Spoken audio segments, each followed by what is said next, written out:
The Roborock S5 Max is damaged, yet you can't find the right solution to solve it. Don't worry. Look at the same problems we solve for our customers. Customer came to us with a crashing Roborock S5 Max. So, customers asked us to provide the best solution for their robot vacuum. Then we tried turning on the robot vacuum and it kept showing error 14. We investigated further and found that the problem was a faulty PCB due to a broken power pin and a faulty cliff sensor. So, we recommended a PCB and cliff sensor replacement.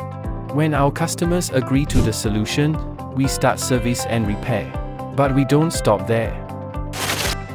The robot undergoes rigorous unit testing before it goes back to its owner. And there it was. No more errors, just max performance restored. Do you have a similar robot vacuum problem? Let us be your solution.